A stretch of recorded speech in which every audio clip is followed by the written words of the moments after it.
बिस्मिल्लाहिर्रहमानिर्रहीम। Maharashtra state board of secondary and higher secondary education की जानिब से पैटर्न जाहिर किया गया है 12वीं इंग्लिश का।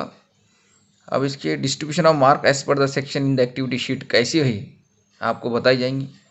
ये पेपर 80 मार्क का होगा और 20 मार्क आपको ओरल के हासिल करने होंगे और 80 मार्क आपको पेपर से हासिल करने होंगे। मैं आपको बताने जा रहा हूँ कि किस तरह 80 मार्क को डिस्ट्रीब्यूशन किया गया है। चलिए, पहला सवाल आपको प्रोज का होगा जो 34 नंबर पर मुनहसिर होगा, यानी 34 मार्क का पूछा जाएगा। प्रोज 34 मार्क की डिस्ट्रीब्यूशन आगे आने वाली है कि प्रोज में क्या क्या रहेगा, कितने पैराग्राफ रहेंगे और कितने पैराग्राफ कितने डिजिट में डिवाइड होंगे, ये मैं आपको आगे बताने जा रहा हूँ। पोइट्री सेक्शन आपको होगा, यानी नज़में, वो 14 मार्क की पूछी जाएंगी। राइटिंग स्किल 16 मार्क की पूछी जाएंगी और नावेल्स निगारी आपको 16 मार्क की पूछी जाएंगी। नावेल पैटर्न आपको अभी नया है। ये इस तरह से 80 मार्क का पेपर होगा। अब वो पूरे 80 मार्क डिजिट वाइज मैं आपको आगे बताने जा रहा हूँ। चलिए, activity sheet format 80 mark, subject compulsory English 12th, reading for comprehension, language study, grammar, mind mapping. इस पर डिपेंड है आपका प्रोज, कंप्रेंशन पर, लैंग्वेज ऑफ स्टडी पर, समरी पर और माइंड मैपिंग पर। तो read the extract, question number 1 ये जो आएगा आपको, read the extract and complete the activities given बोलो। Seen extract from section 1 consist of 275 to 300 words. एक पैराग्राफ आपको 275 से 300 अल्फाज पर मुश्तमिल होगा और उस पैराग्राफ पर आपको कुछ क्वेश्चनिंग दिए जाएंगे, कैसे होंगे। A1 आएगा ग्लोबल अंडरस्टैंडिंग, ये 2 मार्क के लिए पूछा जाएगा। अब ग्लोबल अंडरस्टैंडिंग में आपको पूछा जाएगा कि ट्रू और फॉल्स। ट्रू और फॉल्स में ये पूछा जाएगा, अगर वो ट्रू है तो ट्रू लिखना पड़ेगा और फॉल्स है तो उसको आपको सही करके भी बताना पड़ेगा। फॉल्स है तो क्यों है, फिर सही कौन सा होगा वो आपको बताना होगा।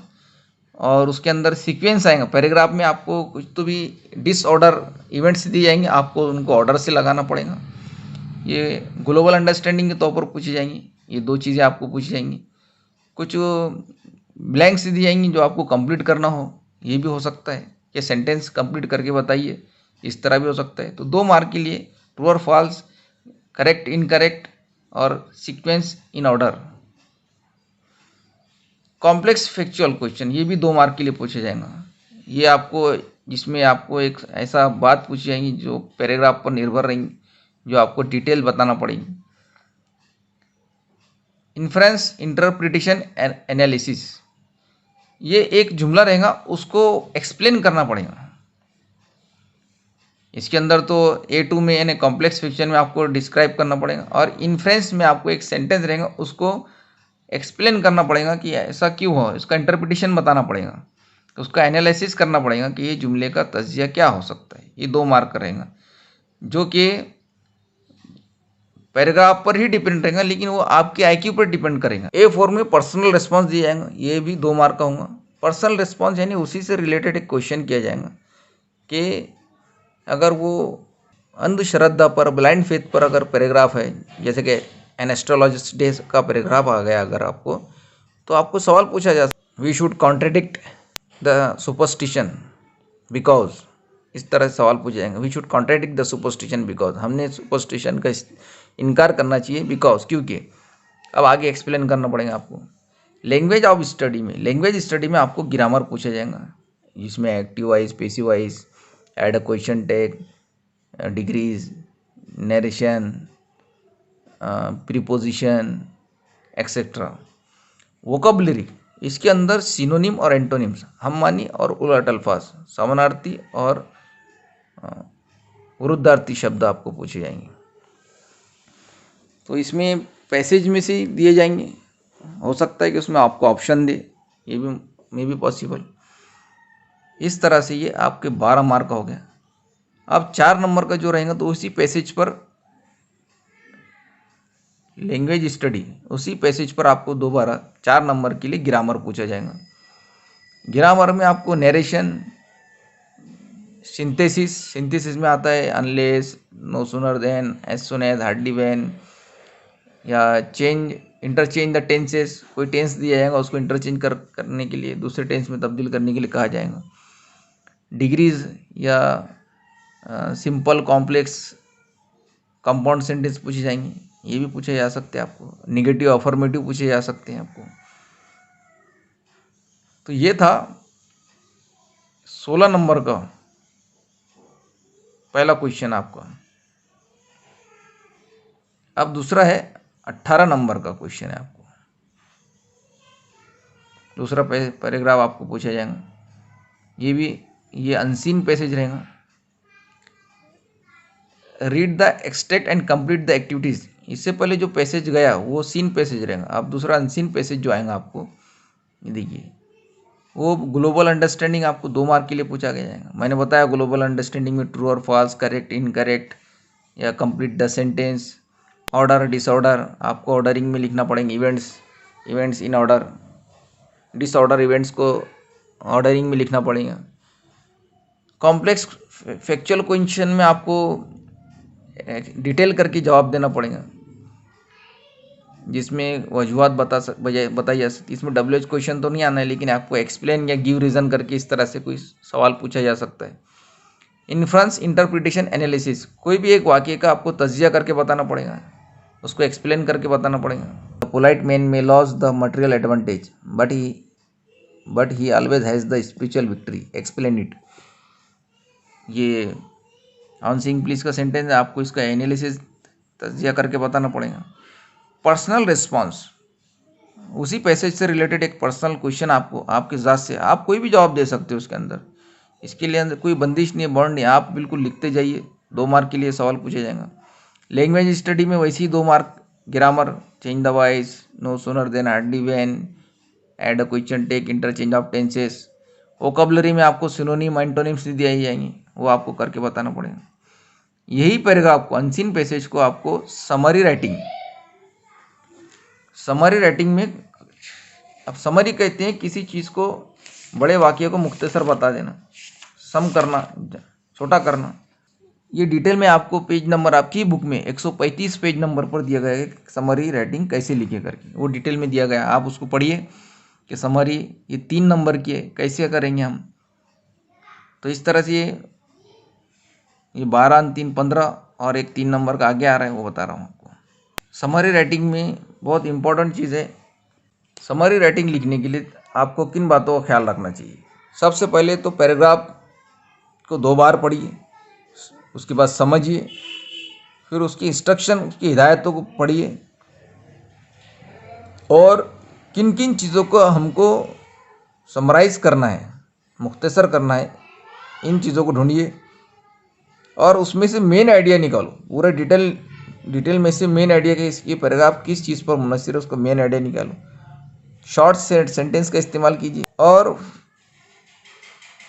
फुजूल अल्फाज को निकालिए जुमलों से, और जो डिटेल की गई है उसको निकालिए, और अपनी खुद की कुछ इंटरप्रिटेशन मत करो और खुद से कुछ इजाफा मत करो, हमको तो उसमें से निकालना है।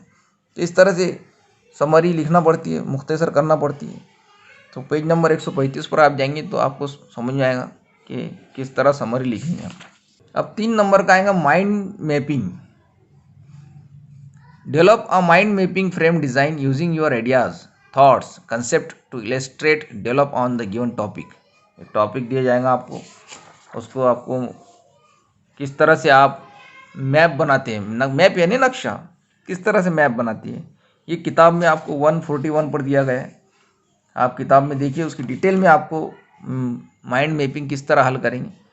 तो उसके अंदर माइंड मैपिंग में ख़ास तौर से डिफरेंट शेप्स इस्तेमाल करना पड़ता है, एरोज इस्तेमाल करना पड़ता है, लाइंस, कनेक्टर्स, बलून के ज़रिए से हम नक्शा बनाते हैं, मैप बना सकते हैं, बॉक्स के ज़रिए से बना सकते हैं, कर्व्ड एरोज के ज़रिए से बना सकते हैं, कॉलआउट्स के ज़रिए से बना सकते हैं, स्क्रिबल्स जो आड़े टेढ़े लकीरें आती हैं, स्क्रॉल के ज़रिए से, एक्सप्लोशन के ज़रिए से, इन चीज़ों के ज़रिए से हम मैप बना सकते हैं।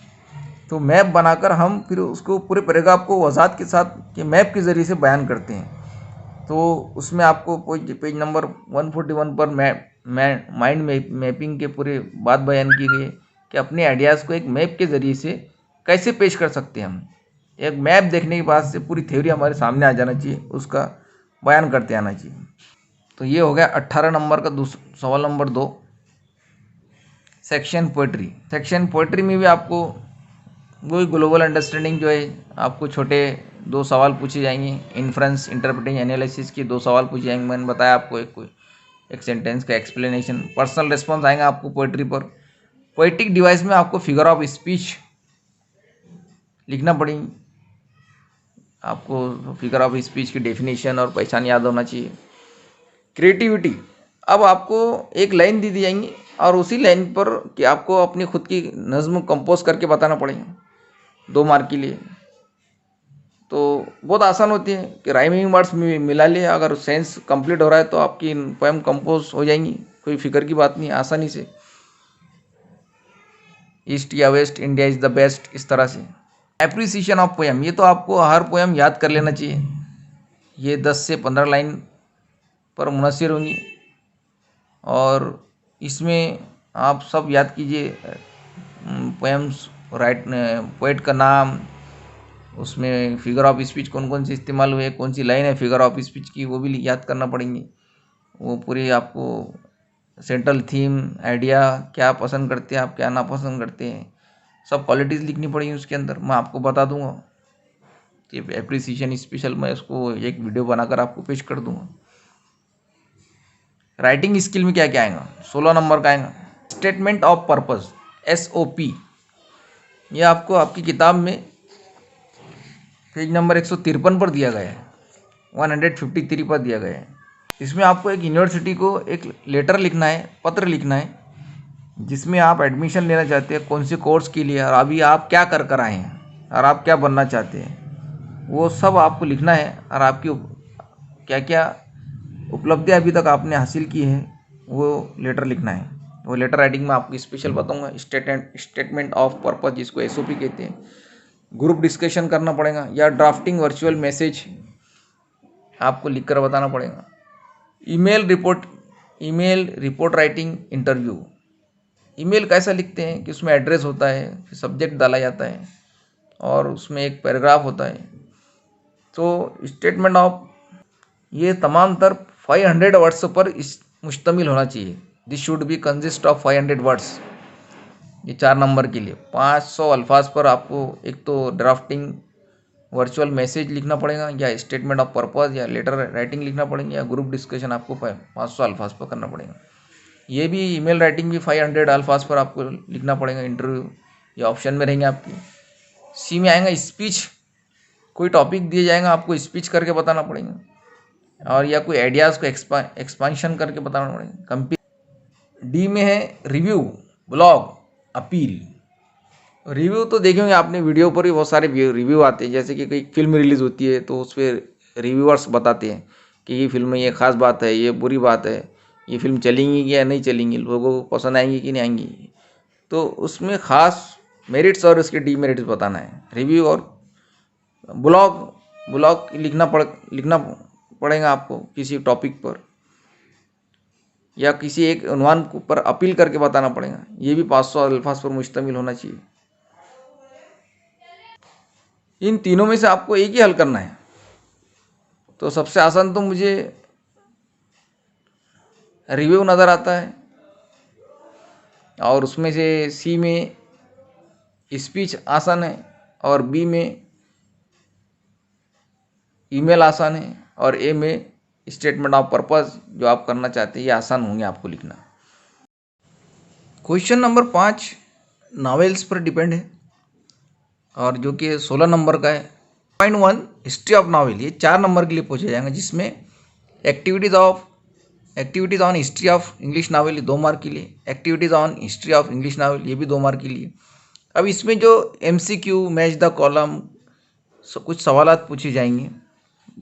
अब ये हिस्ट्री ऑफ इंग्लिश नावल आपको किताब में पेज नंबर 173 पर दिया गया है, और इसी पर 4 नंबर के आपको सवालात पूछे जाएंगे। एक ही 4.1 पर 4 नंबर के आपको सवालात पूछे जाएंगे।